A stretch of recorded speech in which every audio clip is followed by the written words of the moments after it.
अ, अ, एक ऐसा कर्म जो आसक्ति पूर्वक किया जाता है। आसक्ति पूर्वक अगर आप किसी भी कर्म को करते हैं तो ये तो हो गया कर्म।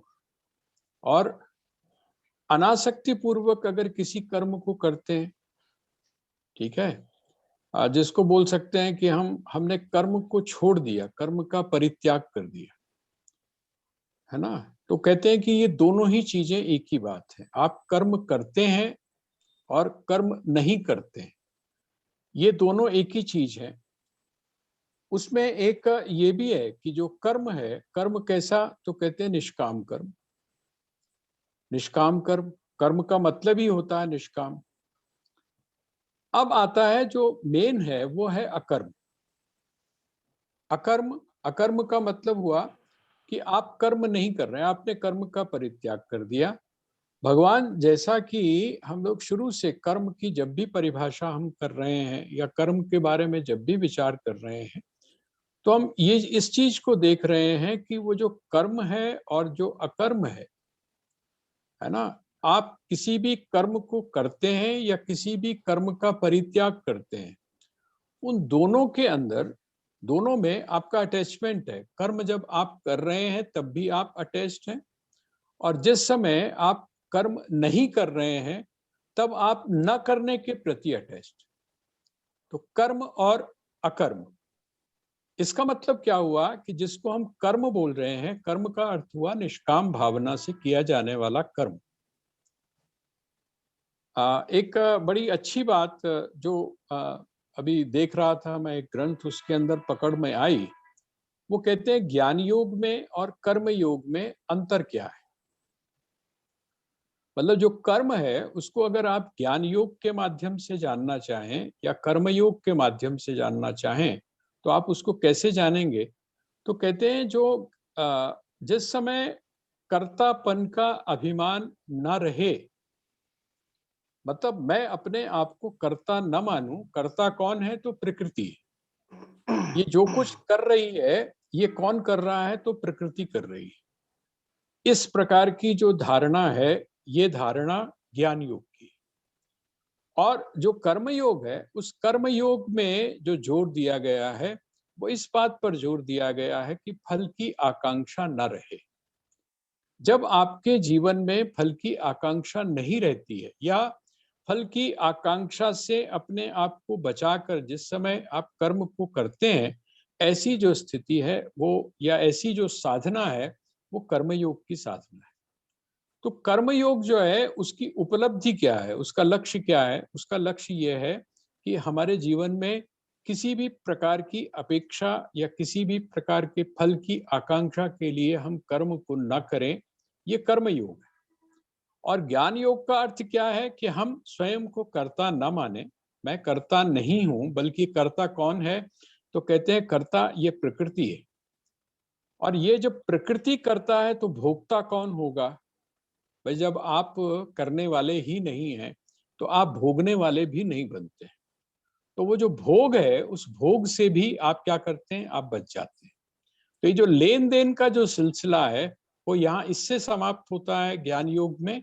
और जो कर्म योग है, उस कर्म योग में क्योंकि आपके जीवन में फल की आकांक्षा नहीं रह गई, और जब फल की आकांक्षा नहीं रह गई, तो फल की आकांक्षा करते हुए जिस कर्म को आप करते हैं, वो वासना, वो कामना जब आपके भीतर नहीं रहती है, तो आपको अपने लक्ष्य की प्राप्ति हो जाती है। ये दोनों चीजें, तो कर्म अकर्म, ये दो चीजें तो इस प्रकार हो गई। अब आता है विकर्म।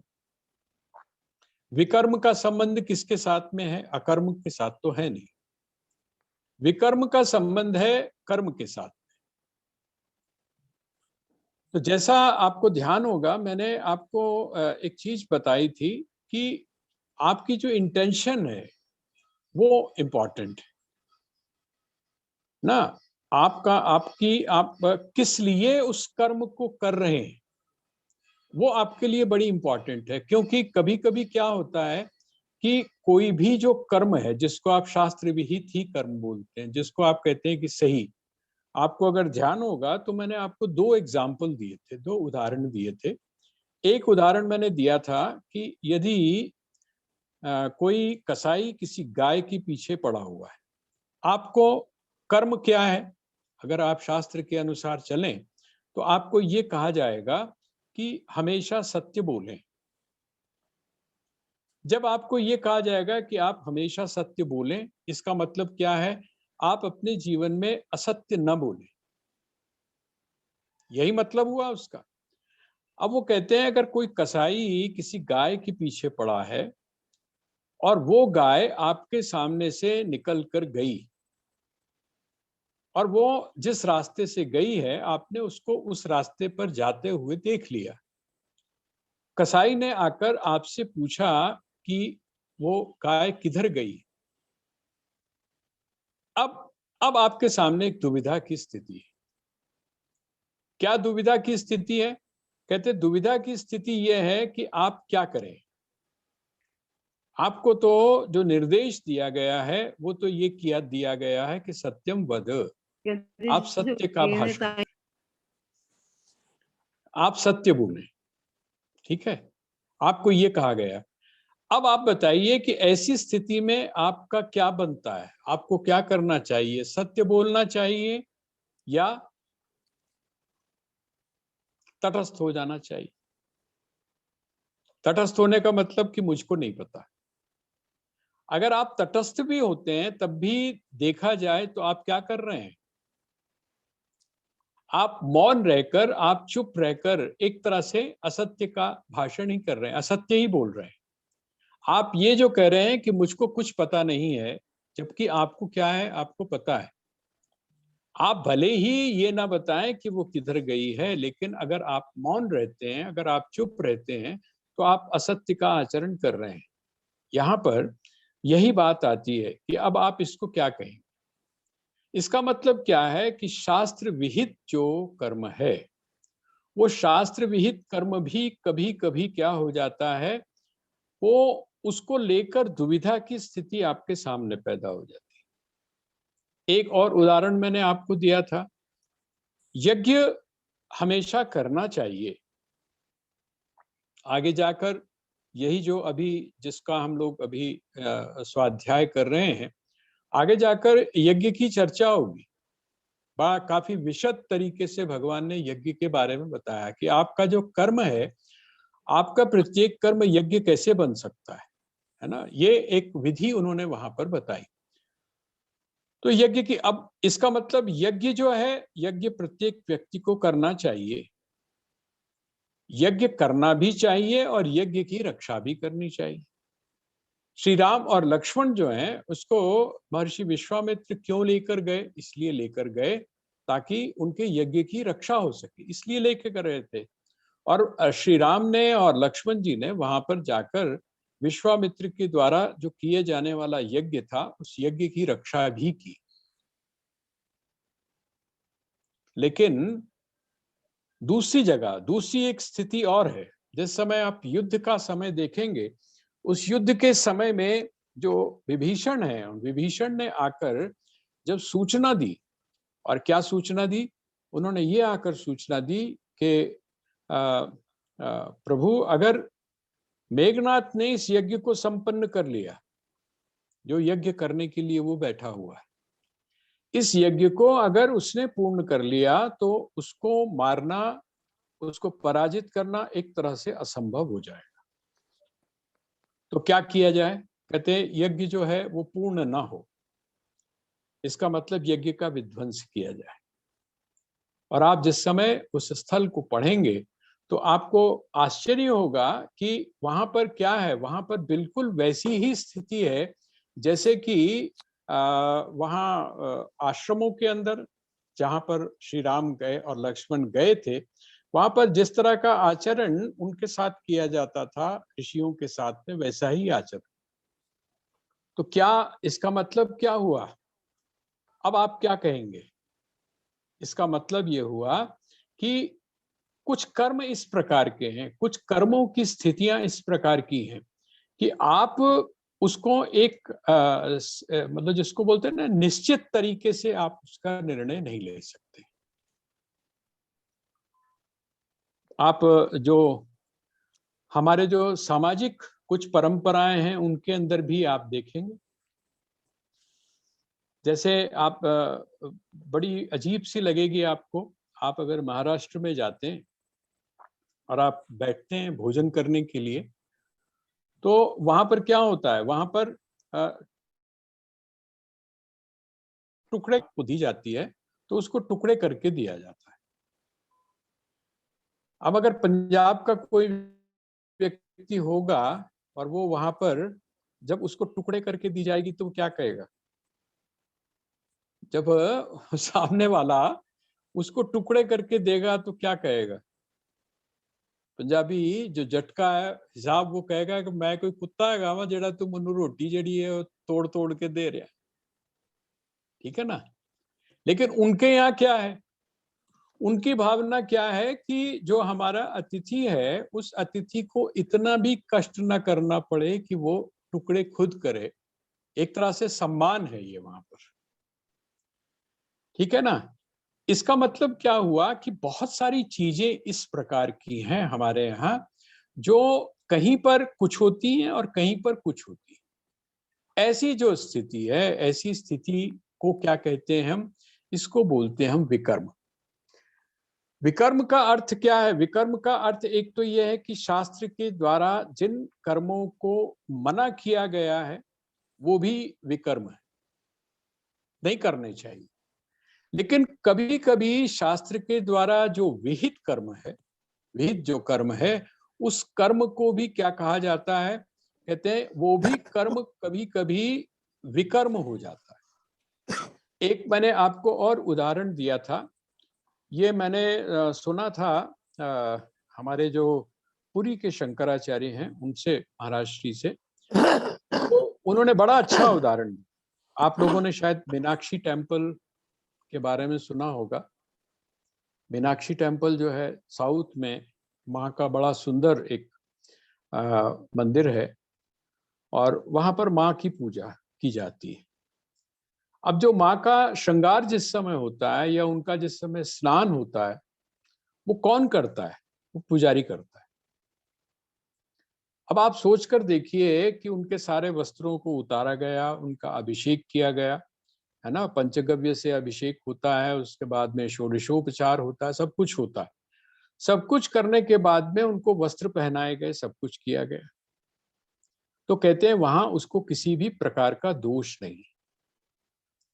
उस समय जिस समय वो इस प्रकार का सारा कार्य कर रहा है, वो उस समय उसको दोष नहीं है। लेकिन अगर वही पुजारी, वही अर्चक अगर किसी अन्य समय में जाकर इस प्रकार का करने का प्रयास करता है तो उसको पाप लगता है।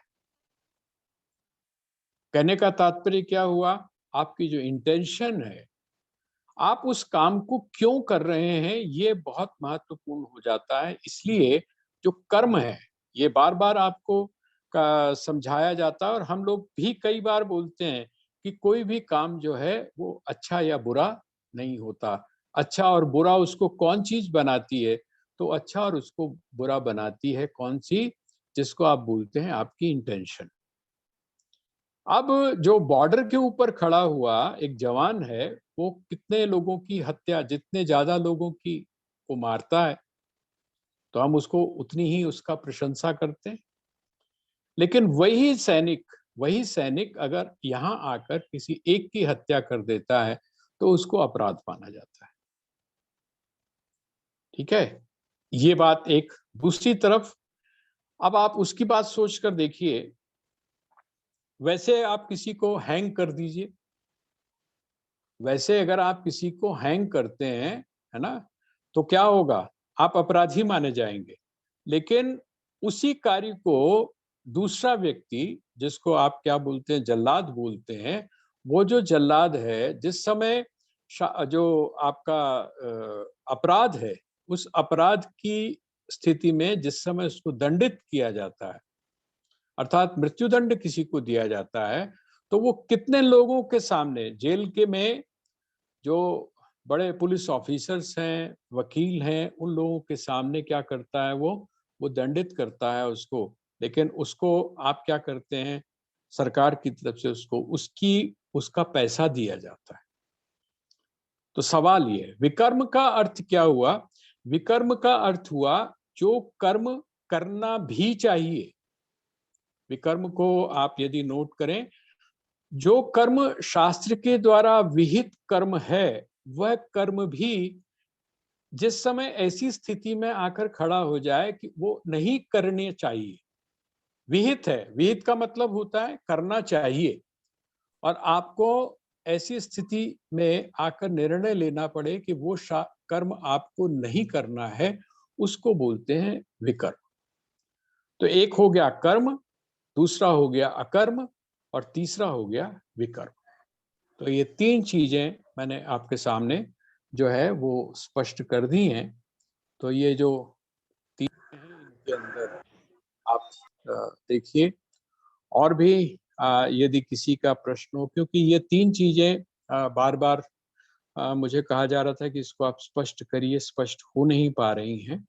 इसके अलावा भी यदि और कोई प्रश्न हो तो आप पूछ सकते हैं।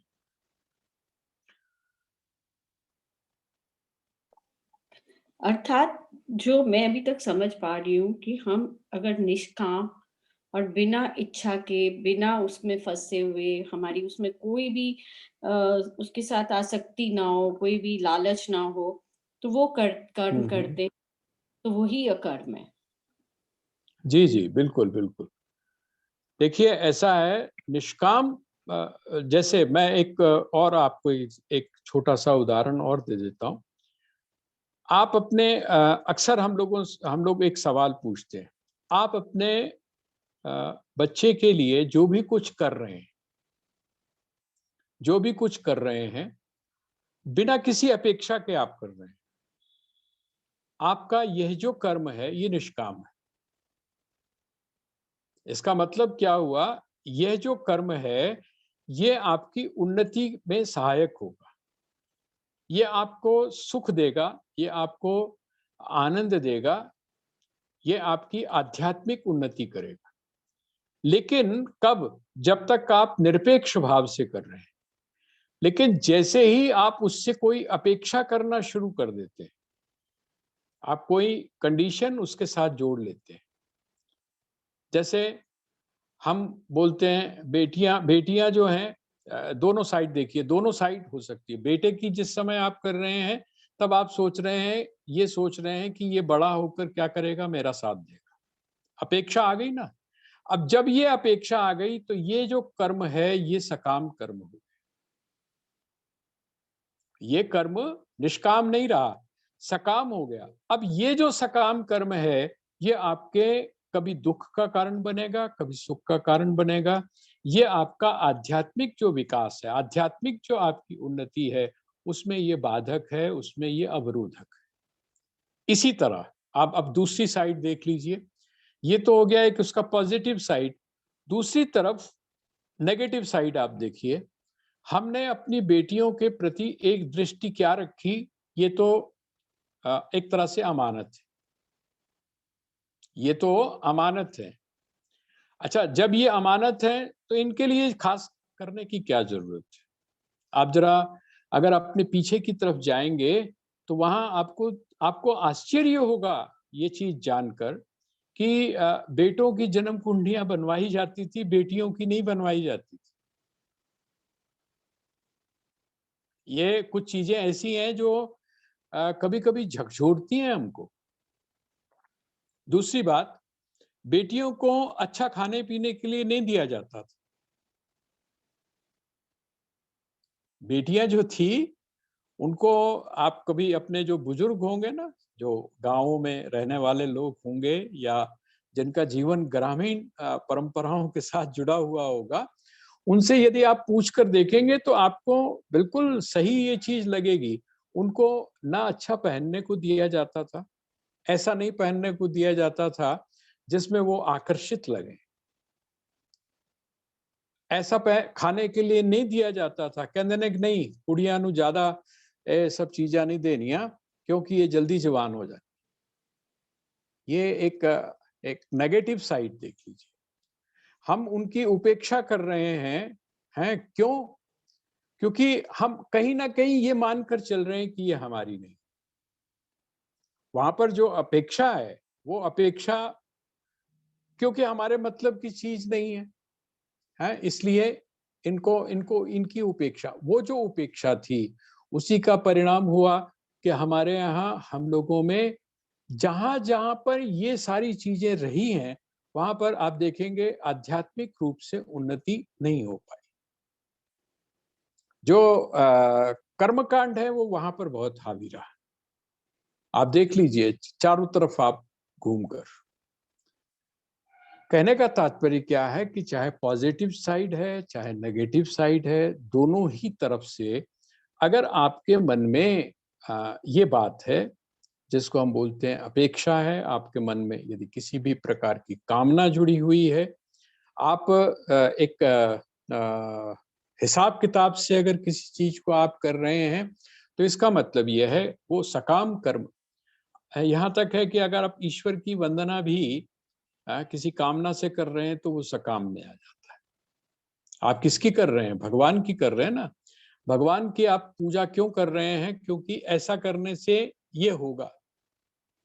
वो गुरु स्थान पर आप जा रहे हैं, गुरु स्थान पर आप जा इसलिए रहे हैं क्योंकि वहां पर उससे पहले आपने गुरु धारण किया। क्यों धारण किया? कि जिसने भी इनको अपना गुरु माना है ऐसे व्यक्ति की वहां अपेक्षाएं जिस समय आपकी जुड़ जाती हैं तो आपकी आध्यात्मिक उन्नति नहीं हो पाती। बस इसी बात को हम समझें। क्यों? अपेक्षाएं आपको ये बताती हैं कि आप में अभी कामनाएं बहुत हैं, और जहां पर कामनाएं हैं, जहां काम तहां राम नहीं। ये एक बड़ा मोटा सा सूत्र है कि जहां काम तहां राम नहीं। जहां पर कामनाएं हैं, ये जो कामनाएं हैं बीच में अवरोधक है। तो जितना हम इसको नीचे करते जाएंगे, जितना आप इसमें कमी करते जाएंगे, उतना हमारा जो हमारी जो एक दृष्टि है उतनी हमारी स्पष्ट होती जाएगी। क्योंकि ये जो कामनाएं हैं यही हमारी दृष्टि में, जिसको सत्य की दृष्टि बोलते हैं, उसमें अवरोधक का काम आपने प्रतिकर्म की भी बात की थी, प्रतिक्रिया। चलिए अब करता है। हम हाँ। ज्ञान में हैं तो इतना अंतर आ गया कि हम ऊपर से कोई प्रतिक्रिया नहीं करते, चुप हो जाते हैं। पर फिर भी मन चलता है, वो भी प्रतिक्रिया हुई, वो भी कर्म बन गया। क्या क्या क्या चीज, क्या चीज? आपने कहा कि हम कर्म नहीं करते, हम प्रतिक्रिया करते हैं। बिल्कुल ठीक है, हम्म क्रिया हम्म कर कुछ बोलता है उसका जवाब देते हैं। पर अब हम आपका ज्ञान सुन रहे हैं तो उसके बाद अगर हम उस प्रतिक्रिया को उस वक़्त टाल जाते हैं, नहीं बोलते, कुछ नहीं करते, हम्म पर हम्म जब अकेले बैठते हैं तो मन चलता है। तो ये भी हम कर्म हम्म। में बना रहे हैं? नहीं नहीं, ये कर्म अलग है। ये कर्म, देखिए, ये कर्म किसी विषय या किसी वस्तु की कामना नहीं। ये जो कर्म आप कर रहे हैं, जैसे हम स्वाध्याय करते हैं या जिस समय आप शिक्षा ग्रहण करते हैं, जिस समय आप किसी ग्रंथ को या पुस्तक को पढ़ते हैं, ये यहाँ पर जो रिएक्शन हो रहा है, बल्कि रिएक्शन क्या, इंटरेक्शन हो रहा है। यहाँ पर एक तरह से इंटरेक्शन हो रहा है। अगर जैसे मैं आपको अगर कोई चीज कहता हूँ, ठीक है ना, मैं अगर आपको कोई, उसको आप सुनते हैं और सुनने के बाद में आप अकेले बैठ के अगर उसका चिंतन करते हैं तो वो इंटरेक्शन है। वो इंटरेक्शन क्यों है कहते हैं? आप जिस सब आप देखेंगे कि एक एक बड़ी अजीब सी वहां श्रृंखला पैदा होती है। क्वेश्चन होता है, फिर आप उसका एक आंसर देते हैं, फिर एक नया क्वेश्चन होता है, फिर आप उसका एक आंसर देते हैं। वहां पर किसी वस्तु की या विषय की कामना नहीं है, बल्कि वहां पर क्या है, आप कुछ जानना चाहते हैं। आप वो जो कुछ जानना चाहते हैं वो प्रतिक्रिया की या प्रतिकर्म की स्थिति में नहीं आता। प्रतिकर्म की स्थिति में आता है जब सामने वाला व्यक्ति आपके लिए किसी कर्म को कर रहा है और आप उसके लिए रिएक्ट कर रहे हैं। यहां पर तो आप कोई रिएक्शन नहीं कर रहे हैं। यहाँ यहाँ पर ये जो जिस समय हम स्वाध्याय कर रहे हैं तो स्वाध्याय में किसी भी तरह का कोई रिएक्शन उस तरीके का नहीं। हाँ, अगर मैंने आपकी किसी बात को देखकर अगर आपके लिए रिएक्ट किया, आपने मेरे को कोई बात कही, जैसे आमतौर पे आपने देखा होगा कि पूछने वाले ने सवाल पूछा और उससे अगर मेरे ईगो कहीं हर्ट होता है, सामने वाला बोल देता है कि जी शायद आपको इस बात का पता नहीं है, सामने वाले को मतलब मैं जो वक्ता है उसके मन में ये आता है कि ये कौन होता है ऐसा करने वाला। ये तो रिएक्शन है। लेकिन जिस टाइम आप वो कर रहे हैं वो रिएक्शन है।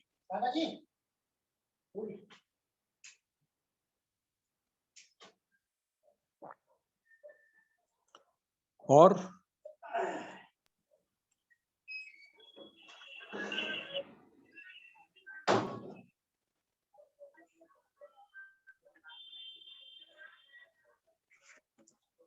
कुछ नैयर साहब शायद पूछ रहे हैं, पर उनका, हाँ आप ये खोल दीजिए, आप इसका, आपका म्यूट है,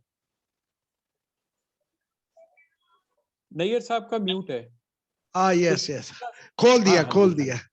हाँ जी, हाँ जी। आपने हमें ये बताया कि आत्मज्ञानी जो लोग हैं, जिनको आत्मा का ज्ञान होता है, वो बहुत कम होते हैं, हजारों लाखों करोड़ों में कोई एक आधा बनता है। जी जी जी। फिर आपने जी जी हमें इंद्रियों के बारे में फिर बताया कि 15 हमारी इंद्रियां हैं। जी जी इंद्रियों के बाद मन है, जी जी मन के बाद बुद्धि है, जी। ये 17 हो गए। 17 में हाँ। फिर इस बार आपने आत्मा को और जोड़ के इनको 18 कर दिया। लेकिन पहले आपने जो बताया था, पहले आपने 15 इंद्रियां बताई, एक मन बताया और एक हृदय बताया, 17 हो गई।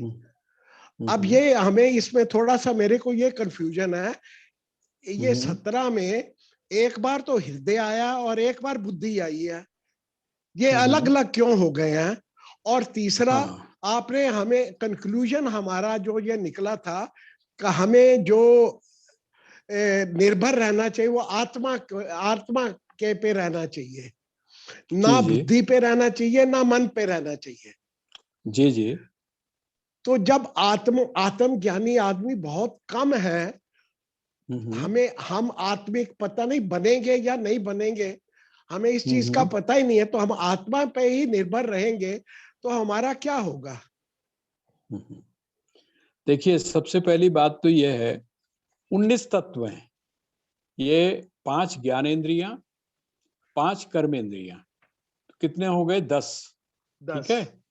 हाँ जी। 5 प्राण, पंच प्राण, 5 प्राण हो गए। आप इसको नोट कर लीजिए।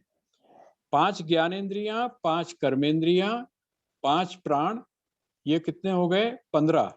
ठीक है जी। 5 उसके बाद में मन, बुद्धि, चित्त और अहंकार, ये 4 और जोड़ लीजिए तो ये हो गए 19। ये हो गए 19, चित्त और अहंकार। हाँ जी, ये हो गए 19। ये जो 19 हैं, हाँ, ये जो 19 हैं, ये 19 सूक्ष्म शरीर है हमारा। हाँ, है ना, ये सूक्ष्म शरीर है। अब ये जो सूक्ष्म शरीर है, ये इस सूक्ष्म शरीर के पीछे आप जिस श्लोक की चर्चा कर रहे हैं वो है इंद्रियाणि पराठ्याणु इंद्रियेभ्य परम मनः मनसस्तु परा बुद्धि यो बुद्धे परतस्तु सः। अभी हम लोगों ने पीछे श्लोक एक बोला था। लेकिन ये 19 तत्व हैं।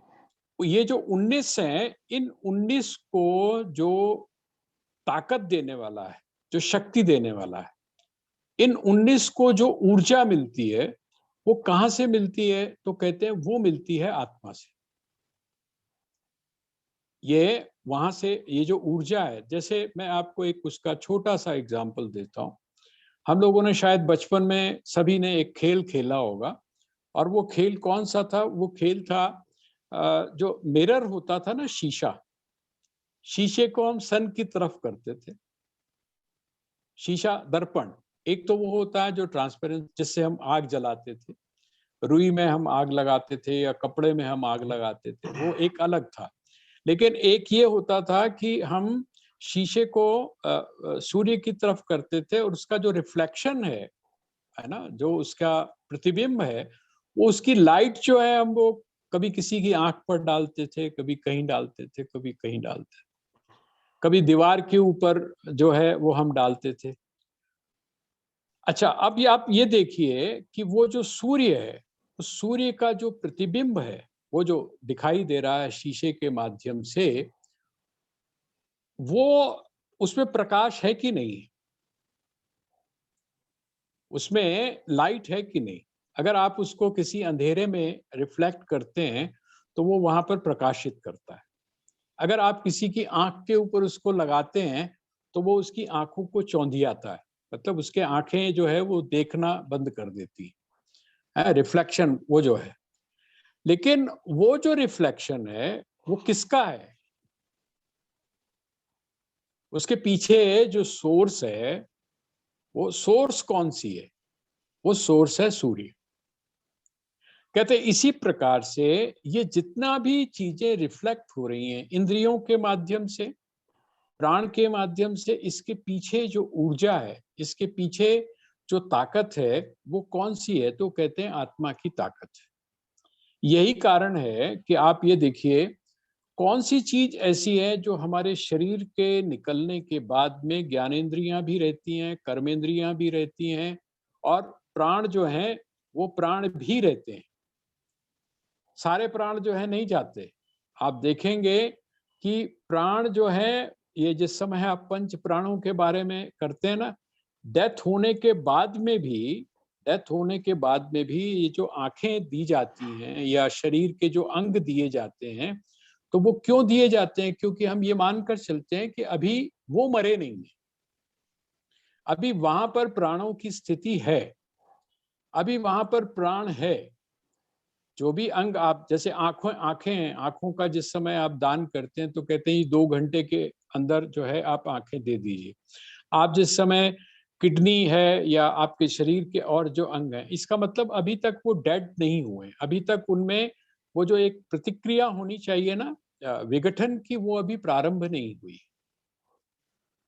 तो प्राण जो है, प्राण की स्थिति वहां पर अभी भी है, लेकिन वो प्राण धीरे धीरे धीरे धीरे करके संकुचित होने शुरू हो जाते हैं। तो आत्मा जो है, आत्मा, अब वो जो आत्मा है, ये जिसको आप हम जीवात्मा बोल रहे हैं, ये जीवात्मा है।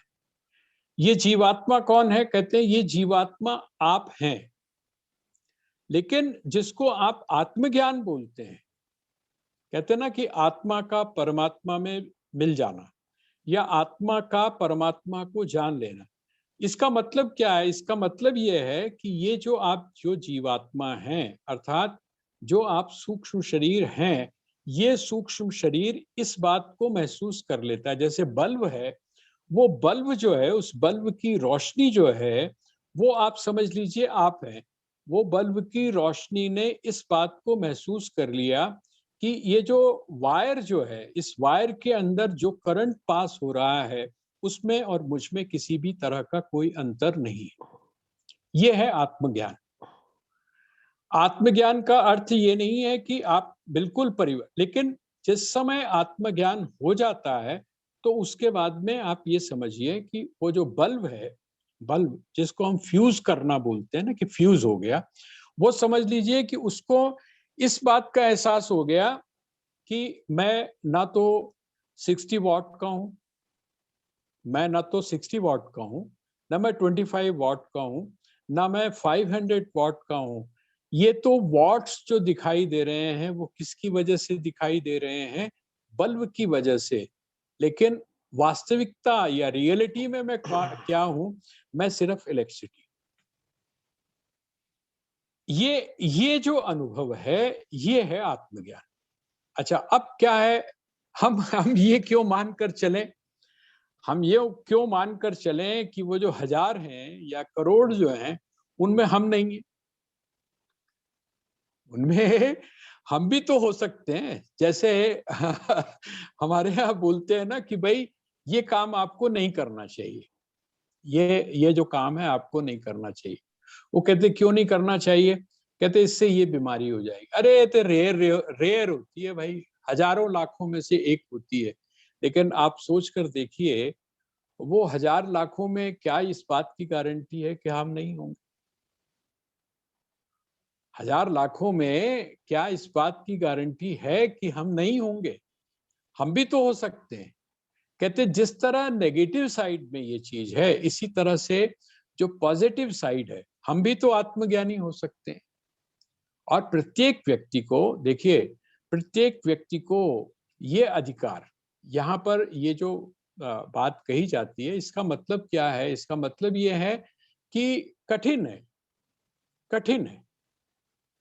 कठिन क्यों है? क्योंकि आकर्षण हमारे चारों तरफ इतने ज्यादा है कि उसको पार पाना संभव नहीं हो पाता। लेकिन जिसको कठिन हो सकता है पर असंभव नहीं। कठिन तो हो सकता है लेकिन असंभव नहीं है। और वो जो असंभव को जो संभव बनाने वाली चीज है, या कठिन को अगर कोई चीज सरल बनाती है, तो वो कौन सी चीज है? वो आपका संकल्प है।